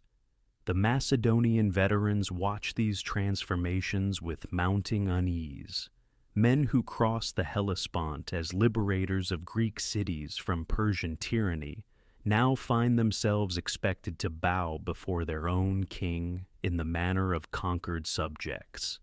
The philosophical education Alexander received from Aristotle emphasized the fundamental distinction between Greeks, who governed themselves as free citizens, and barbarians, who submitted to despotic rule. Now their king seems to be erasing precisely this distinction. The crisis erupts during a royal banquet when Clitus, called the Black, commander of the royal cavalry squadron and the man who saved Alexander's life at the Granicus River 8 years earlier, voices the discontent that others dare only whisper. Wine loosens tongues that caution would otherwise restrain. Clitus speaks of Philip, of the old Macedonian ways, of victories won before Alexander adopted Persian customs and surrounded himself with Eastern courtiers. The argument escalates beyond recovery. Alexander, his judgment clouded by drink and wounded pride, seizes a spear from a guard and drives it through the chest of his oldest companion. Clitus dies on the banquet floor, his blood pooling across tiles that Persian craftsmen laid generations before Macedonian boots ever trod these halls. The aftermath reveals the depth of Alexander's transformation. He retreats to his chambers for 3 days, refusing food, calling out the name of the man he murdered.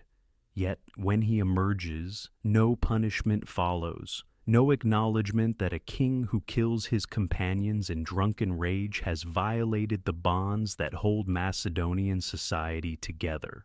The army accepts explanations involving divine madness and provocation.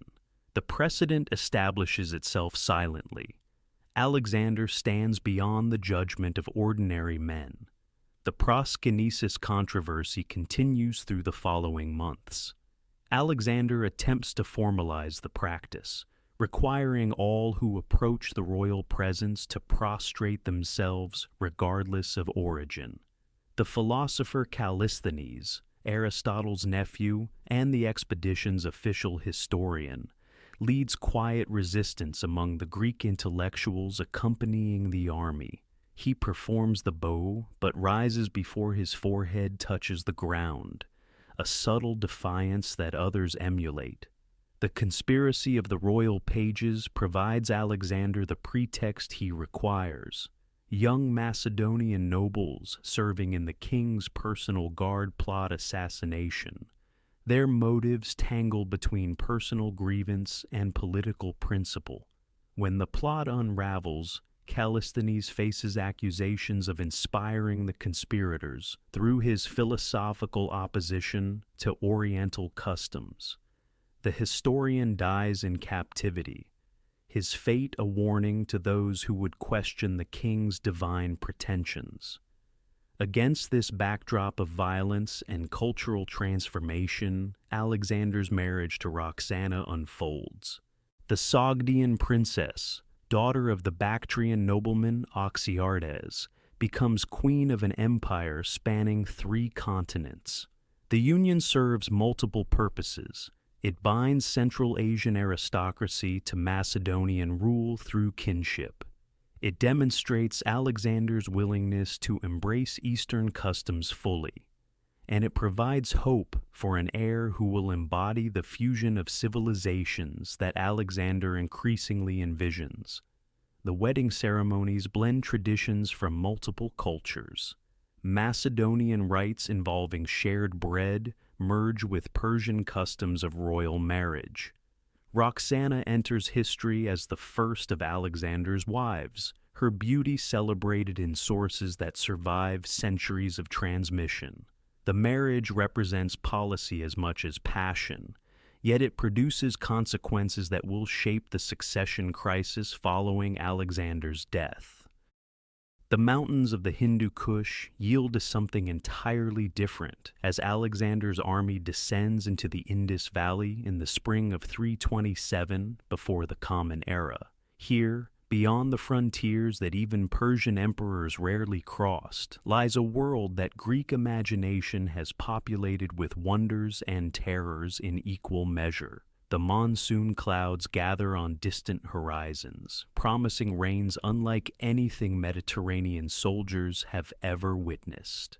The landscape transforms with each day's march. Arid Afghan highlands give way to the lush Punjab, where 5 great rivers carve through plains of extraordinary fertility. Rice paddies shimmer in the heat. Mango groves offer shade to exhausted columns. The air itself feels heavier, saturated with moisture that clings to bronze armor and leather straps. Veterans who crossed the Granicus a decade earlier find themselves in terrain that defies every tactical assumption they have carried since leaving Macedon. Local kingdoms present a patchwork of alliances and enmities that Alexander exploits with characteristic skill. Taxiles, ruler of the region between the Indus and Hydaspes rivers, welcomes the Macedonians as potential allies against his rival Porus, whose kingdom lies beyond the Hydaspes. This diplomatic success provides Alexander with guides, supplies, and crucial intelligence about the challenges ahead. The army rests, reinforces, and prepares for what promises to be the most unusual battle of the entire campaign. King Porus commands forces unlike any Alexander has faced. War elephants, perhaps 200 of them, form the centerpiece of Indian military power. These massive creatures stand taller than cavalry horses, their tusks sometimes fitted with iron points, their backs carrying wooden towers from which archers rain arrows upon enemies below. Macedonian veterans have encountered elephants before at Gaugamela, but never in such numbers, never as the primary striking force of an opposing army. The Hydaspes River itself presents the first obstacle. Swollen by early monsoon rains, its waters run swift and deep in the summer of 326 before the Common Era. Porus stations his army on the eastern bank, his elephants visible across the churning current, their presence alone sufficient to terrify horses that have never encountered such beasts. A direct crossing under these conditions would invite catastrophe. Alexander responds with deception on a scale matching his greatest tactical achievements. He orders his forces to make conspicuous preparations for crossing at multiple points along the river, keeping Porus uncertain about the actual attack location. Night after night, Macedonian units march loudly to the riverbank, then quietly withdraw. The Indian king, initially vigilant, gradually grows accustomed to these feints. The real crossing occurs 18 miles upstream, where a wooded island provides concealment. Alexander leads his strike force through torrential rain, the storm masking the sounds of thousands of men entering the water. Inflated leather tents serve as flotation devices. Cavalry horses swim alongside boats hastily constructed from local materials. By dawn, a substantial Macedonian force stands on the eastern bank, ready for battle. Porus responds with remarkable composure, dispatching his son with cavalry and chariots to contest the crossing. This force meets disaster when Alexander's companion cavalry overwhelms them, killing the young prince in the engagement. The main Indian army now faces the full Macedonian force on open ground, the river no longer serving as a defensive barrier. The Battle of the Hydaspes unfolds across a rain-soaked plain, where footing proves treacherous for man and beast alike. Porus arranges his elephants in a line, spacing them to prevent cavalry from penetrating between them. Infantry fills the gaps, protected by the massive animals that anchor the formation. The sight intimidates even hardened Macedonian veterans. Alexander refuses direct assault against the elephant line. Instead, he sends his cavalry sweeping around the Indian flanks, forcing Porus to extend his formation. The elephants, magnificent in defense, prove difficult to maneuver quickly. Macedonian archers and javelin throwers target the mahouts controlling each beast, knowing that a riderless elephant becomes as dangerous to its own side as to the enemy. The battle reaches its crisis when wounded elephants begin trampling through both armies indiscriminately. Indian infantry, pressed between Macedonian phalanxes and their own panicking animals, suffer terrible casualties. Porus himself, wounded multiple times, fights from atop his largest elephant until the battle becomes hopeless. His surrender, conducted with dignity that impresses Alexander, ends resistance in the Punjab. Victory comes at significant cost. Bucephalus, Alexander's beloved warhorse, companion of every major battle since Chaeronea, dies from wounds or exhaustion shortly after the engagement.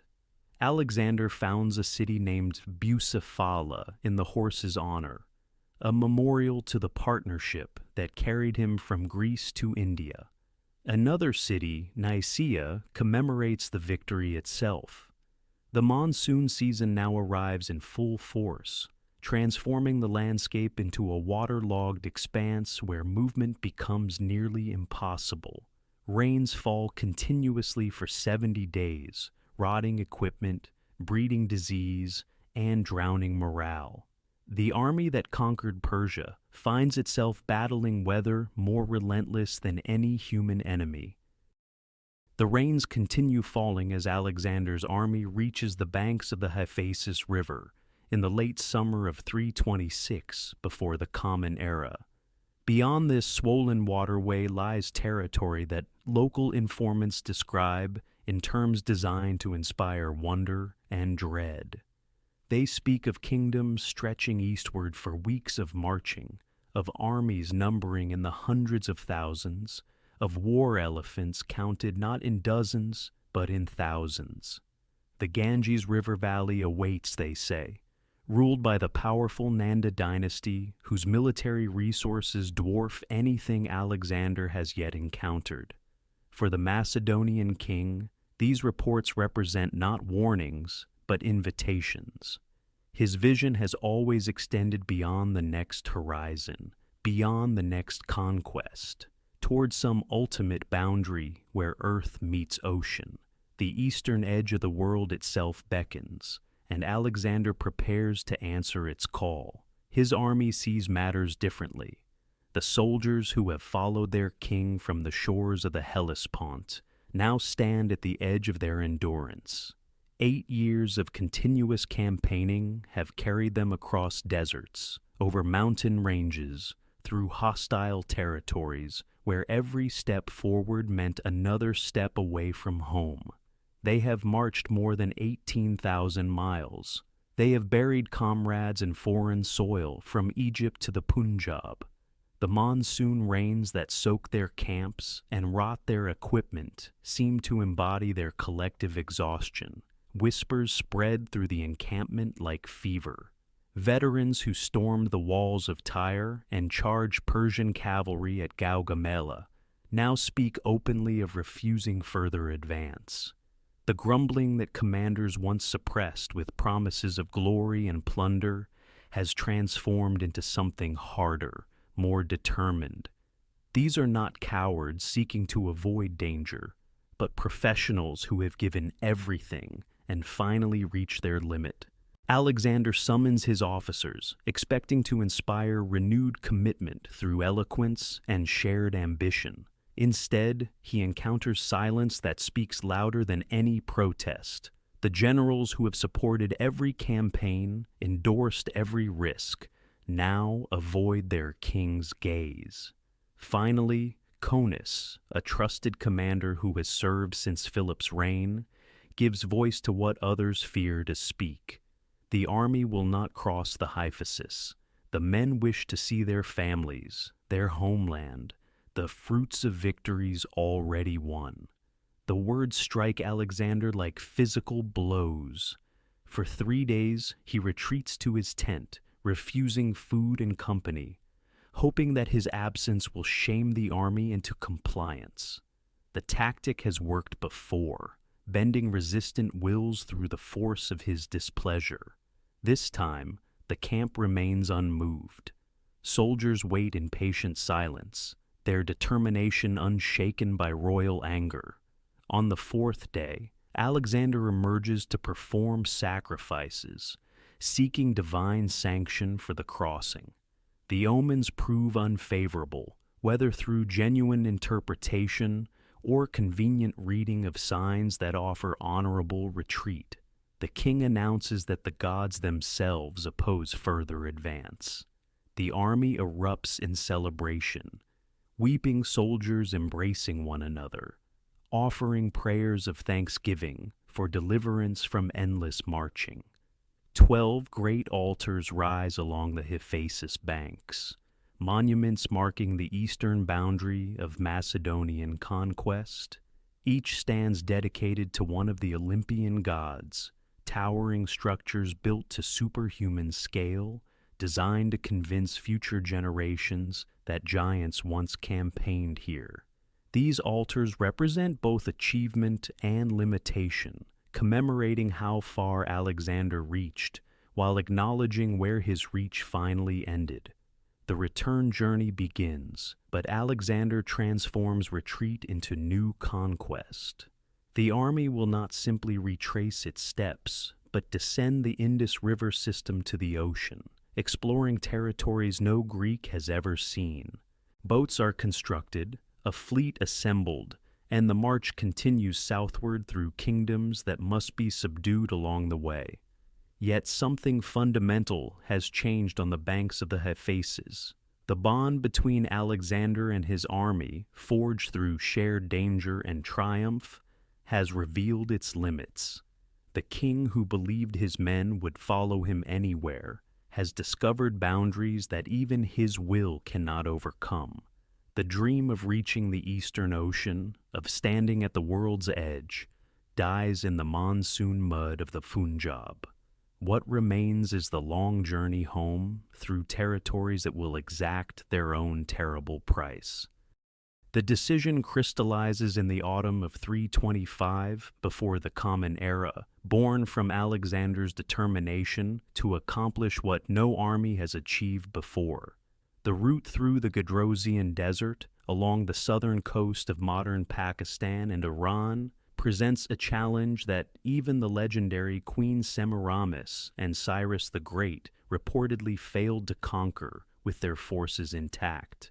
Alexander chooses this path deliberately, his pride demanding triumph where others found only death.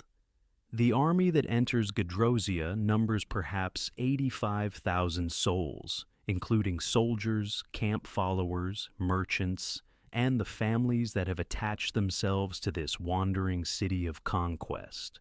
They carry supplies calculated for a journey of 60 days, provisions that will prove catastrophically insufficient for the nightmare ahead. The landscape transforms within the first week of marching. Coastal scrubland gives way to endless expanses of sand and gravel, punctuated by rocky outcrops that offer no shade from the merciless sun.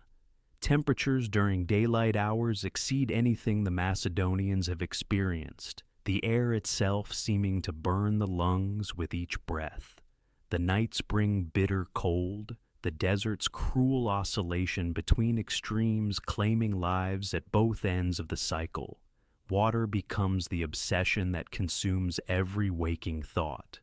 The guides promise wells and springs that prove dry or poisoned with salt. When water is found, discipline collapses entirely. Men throw themselves into pools, drinking until their stomachs rupture, their bodies unable to process the sudden abundance after days of deprivation. Flash floods roar through wadis without warning, drowning hundreds of camp followers who had sought shelter in the dry riverbeds. The baggage train disintegrates first. Pack animals collapse and die, their carcasses stripped of meat by starving soldiers who have exhausted their rations. Wagons are abandoned when the beasts that pulled them perish. The treasures of Persia, gold and silver, accumulated through years of conquest, lie scattered across the desert floor, worthless metal that no one possesses the strength to carry. The army marches primarily at night, when the temperature permits movement without immediate collapse. Dawn brings the desperate search for shade, men huddling beneath shields and cloaks, waiting for the sun to complete its murderous arc across the sky. The wounded and sick are left behind, their comrades lacking the strength to carry them, their cries fading into the desert silence as the column moves on. Sandstorms descend without warning, walls of grit that blind and suffocate, that bury men alive where they stand. The column fragments, units losing contact with each other in the swirling darkness, some wandering for days before finding the main army or perishing in isolation. The guides themselves become disoriented, the landmarks they relied upon obscured or transformed by shifting dunes. Alexander shares his army's suffering with characteristic determination. When soldiers bring him a helmet filled with precious water, he pours it into the sand rather than drink while his men thirst. The gesture inspires devotion, but cannot conjure water from stone or food from empty air. His presence at the head of the column, walking when his horse dies, maintains some semblance of order in what has become a death march. The the casualties mount beyond any battle's toll. Conservative estimates suggest that 30,000 people perish in the Gedrosian crossing, perhaps more. Entire units vanish without trace, swallowed by the desert's vastness. The army that finally emerges into the relative fertility of Carmania in the winter of 325 bears little resemblance to the force that entered Gedrosia. Survivors stumble forward as walking skeletons, their eyes hollow with horrors witnessed, their ranks thinned by a catastrophe that exceeds any Persian resistance. The reunion with Craterus, who led a separate force through easier northern routes, reveals the full scope of the disaster. The fleet under Nearchus, navigating the coastal waters, arrives with tales of its own hardships, though nothing approaching the army's losses.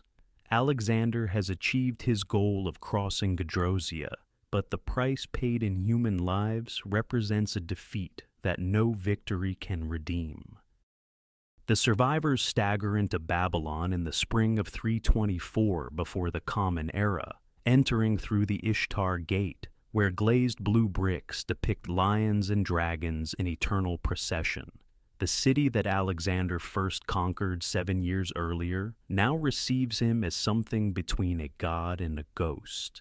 His army reduced by the Gedrosian catastrophe, his body showing the accumulated damage of countless wounds and relentless campaigning. Babylon becomes the administrative heart of the empire, its ancient ziggurats and palace complexes transformed into the nerve center of Alexander's vast domains. Scribes work in multiple languages, translating orders that must reach satraps from Egypt to the borders of India.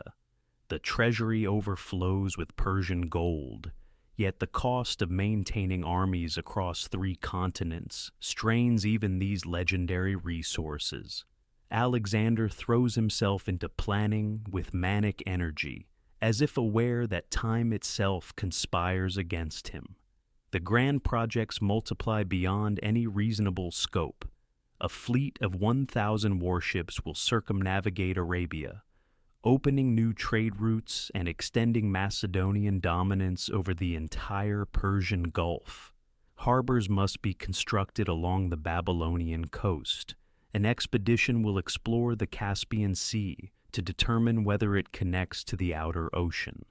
Temples throughout the empire require restoration, including the great ziggurat of Marduk that rises in stages above Babylon's heart.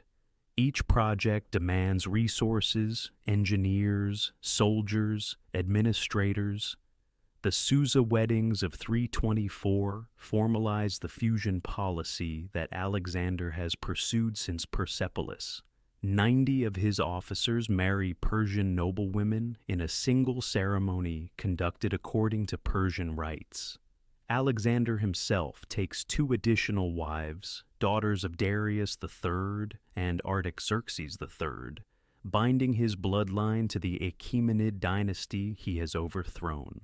The Macedonian veterans watch these ceremonies with barely concealed disgust, seeing their king transformed into something foreign and strange. The mutiny at Opis erupts when Alexander announces plans to discharge veterans and send them home to Macedonia. The soldiers interpret this as abandonment, as replacement by Persian troops who now train in Macedonian formations. Their anger explodes into open defiance, demanding that Alexander dismiss them all and campaign with his father Ammon instead. The confrontation reveals fractures that no victory can heal, wounds that run deeper than any blade has cut. Alexander's response demonstrates both his charisma and his ruthlessness.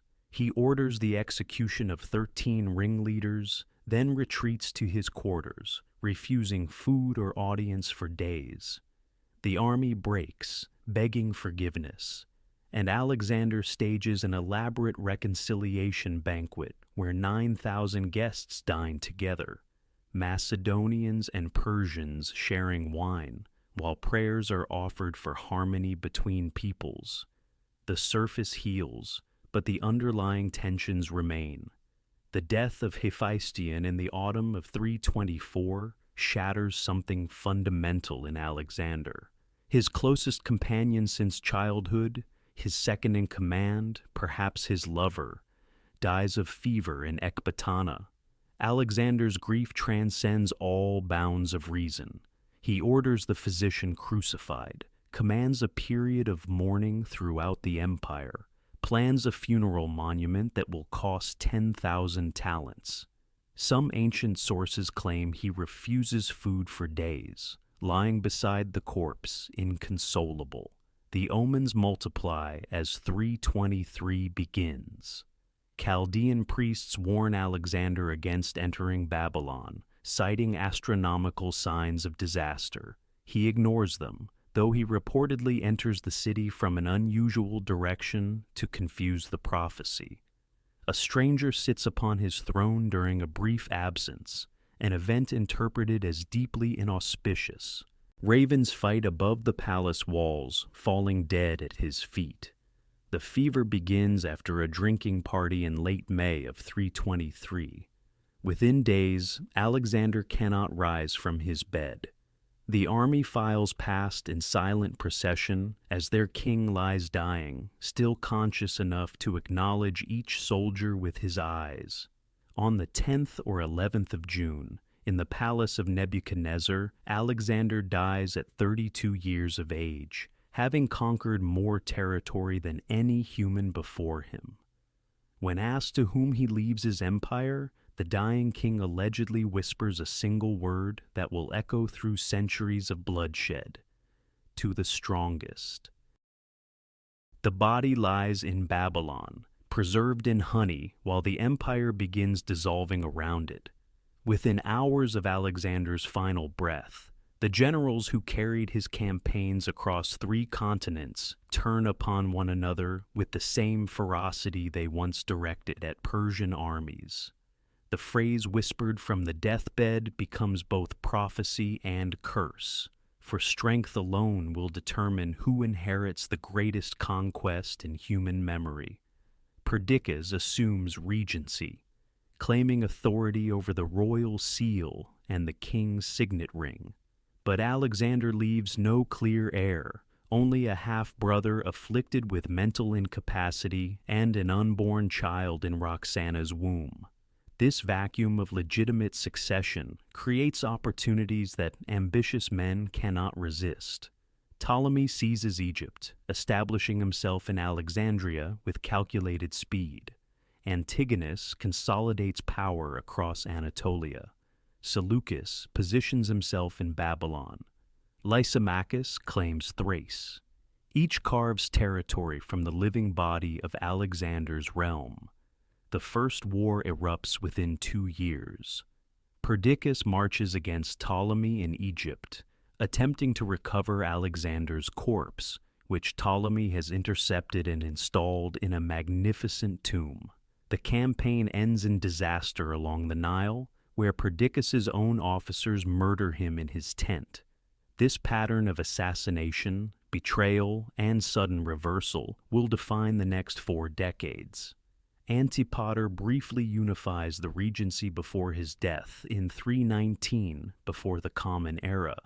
His son Cassander seizes Macedonia, eventually ordering the execution of both Roxana and Alexander's young son, extinguishing the Argead bloodline forever.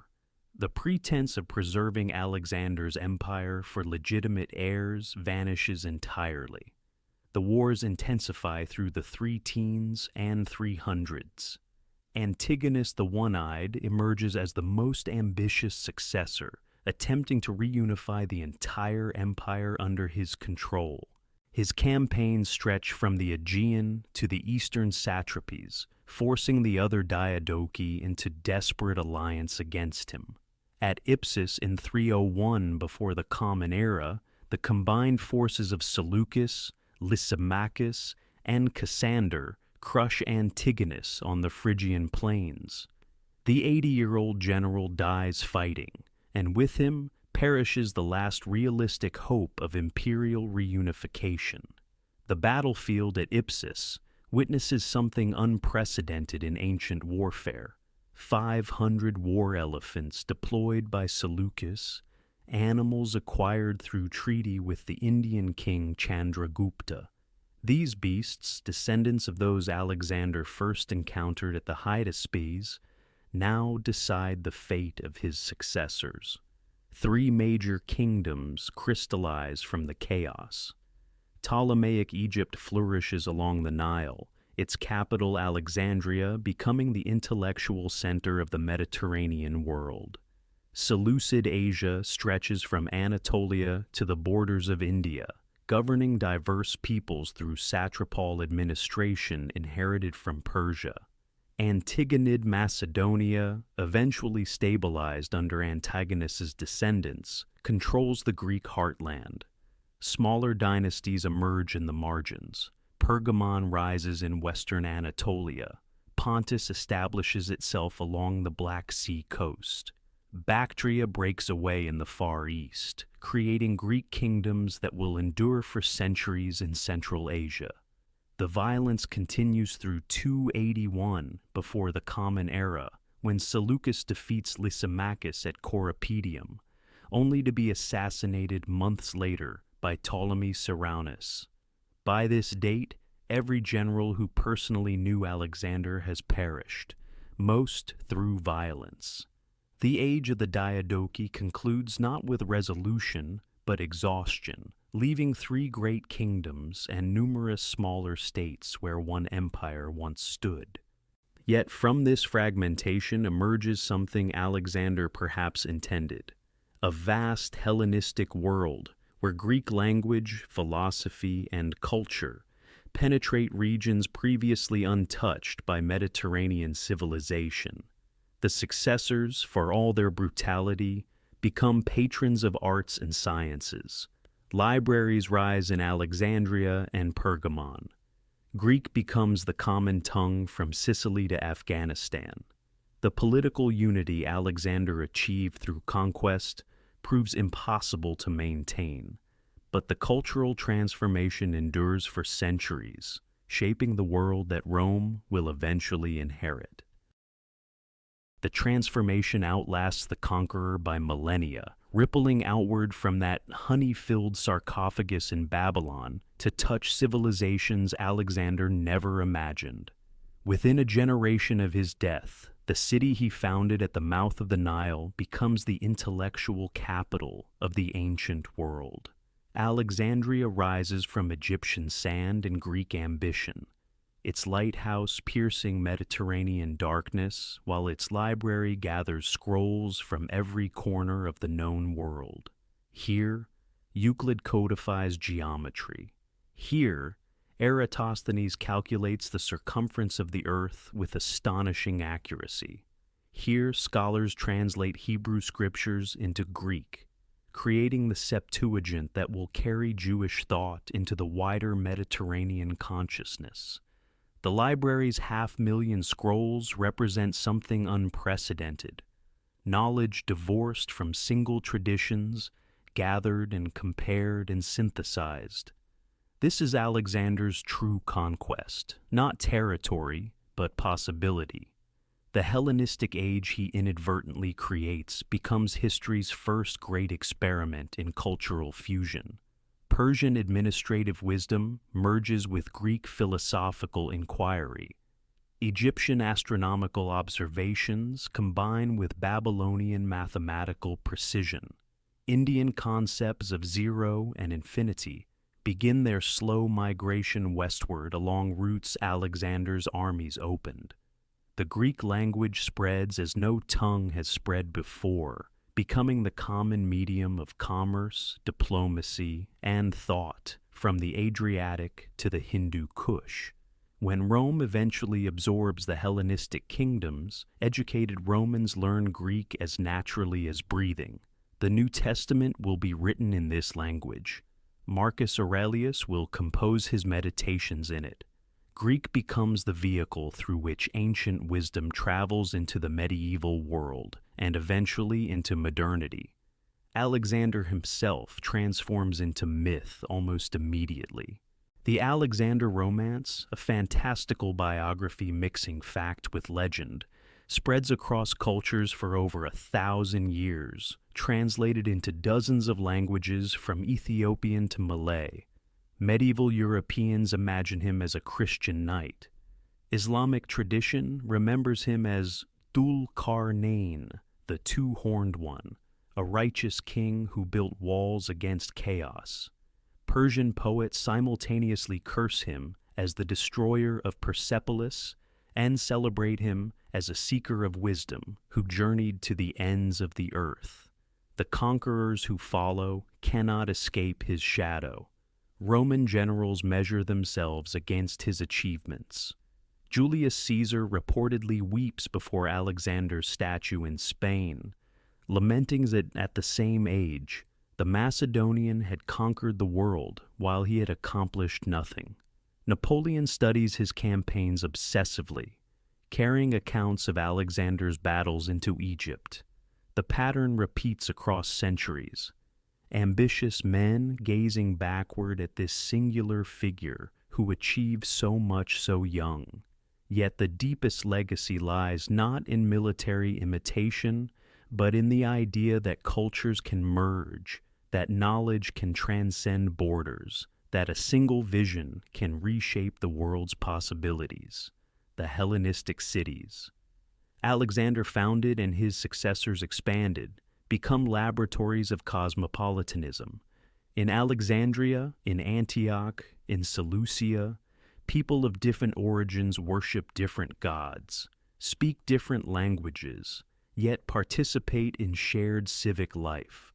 This experiment in coexistence, however imperfect, plants seeds that will flower in later empires and eventually in modern concepts of multicultural society. The physical traces endure as well. Archaeological excavations continue revealing Hellenistic layers beneath later civilizations. Greek inscriptions in Afghanistan, Macedonian pottery in Pakistan, the planned grid streets of Alexandria still visible beneath modern construction. The coins bearing Alexander's profile circulated for centuries after his death, his image becoming synonymous with legitimate rule across the ancient world. The young king who died in Babylon at 32 years of age never saw old age, never witnessed his empire's fragmentation, never knew how completely his brief reign would alter human history. What remains is not the empire that dissolved within a generation, but the transformation, a world made larger, more connected, more conscious of its own diversity and possibility. From the highlands of Macedon to the banks of the Indus, Alexander's passage left permanent marks on the landscape of human civilization. Thank you for journeying through this complete story of Alexander and the world he transformed. If you found value in this exploration of history, please subscribe to the channel so you will not miss future documentaries that bring the ancient world to life.